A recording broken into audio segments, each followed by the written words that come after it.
Сәлем достар, қазір біз Қара кесектің ауылдың қызы әнін гитарада ойнап үйренеміз.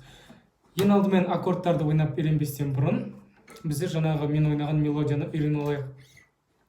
Ол мелодияны ойнау үшін біз ең алдымен екінші струнадағы 7-ші латты басамыз. 4-ші саусақпен біздер гитара ойнаған кезде бас бармақ және 1-ші, 2-ші, 3-ші, 4-ші деп саналады. Соны мына 4-ші саусақты 7-ші латқа қоямыз. Сосын 4, 5, 7 деп ойнаймыз. 4, 7, сосын 4, 5, 7. Сосын слайд деген бар. Слайд деген 7-ден 9-ші латқа жасаймыз. Слайд деген былай сырғып деп түсеміз.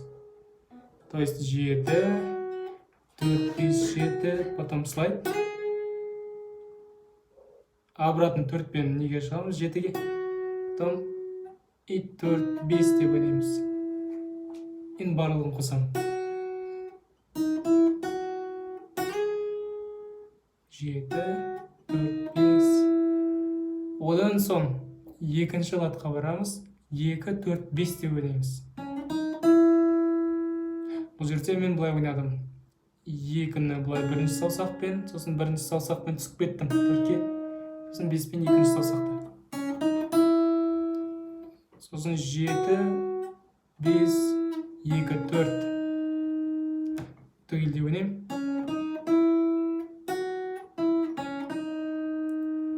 Сосын соңғысы. Жерде 1, 2, 4. Сосын 5, 4, 5. Тағы бір көрсем.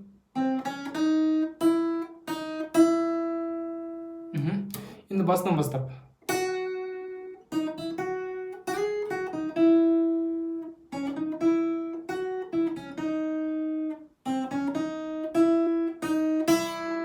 Деймізде мынадай переход жасаймыз. Переходта біздер 3-ші струнаға 5-ші латқа көтерілеміз. Міне 5, 6, сосын 2-ші струнада 4, 5 ойнаймыз. 3-ші струна 5, 6, потом 2-ші струнада 4, 5. И қайтадан қайталаймыз.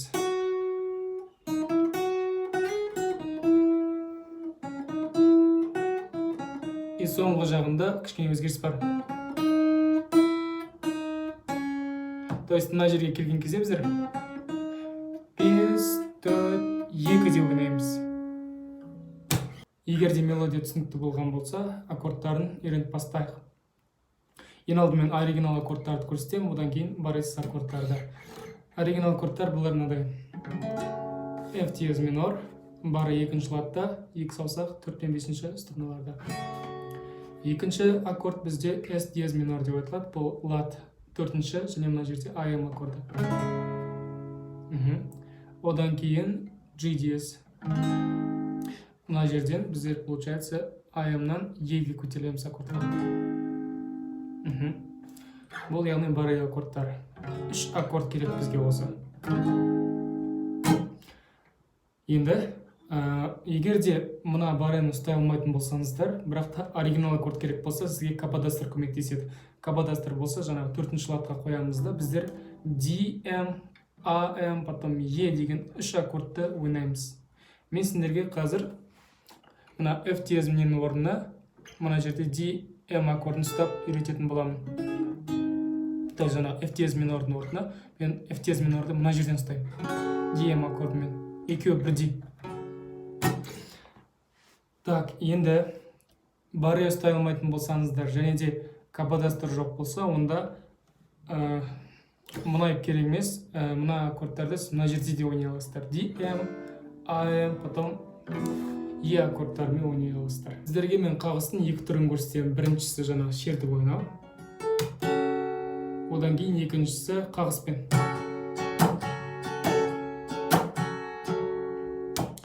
Куплетті мен жаңағы шертіп ойнаймын, потом қайырмасына келген кезде мен қағыспен көрсетемін. Так, куплетін бастаған кезде былай ойнаймыз.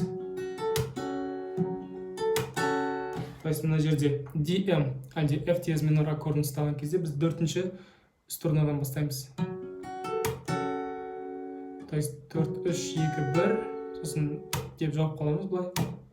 и барлық струнаны, барлық дегенде 1, 2, 3 струналарды біз жоғары көтереміз. Осылай. Әрбір аккордқа 2-2-де ойнап шығамыз. Біздер DM, жаңағы и потом AM-ға, потом E аккордына 2-2-де ойнаймыз. Бұлай.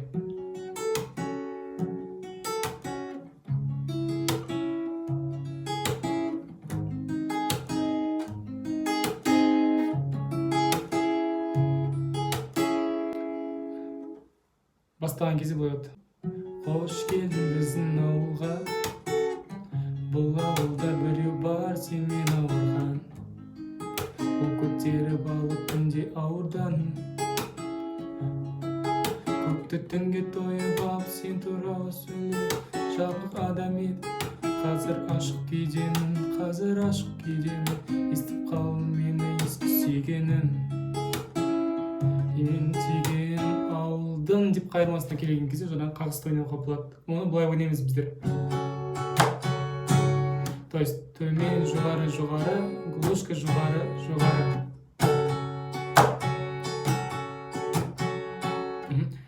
DM, жаңа AM, потом F аккордтарын ойнаймыз.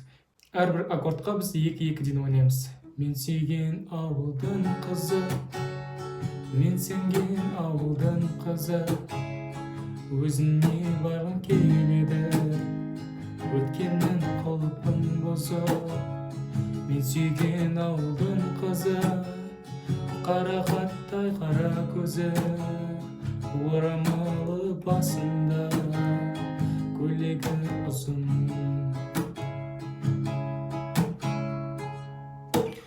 Екінші шумағына келген кезде біз дәл жаңағыдай ойнаймыз. Бірінші куплет, бірінші шумақтағыдай және қайырмасы дәл солай. Достар, егер де разбор ұнаған болса, комментарийға реакция қалдыруды ұмытпаңдар, және де лайк басып кетіңдер, каналдың дамуына көмектесейік. Келесі разборда көріскенше.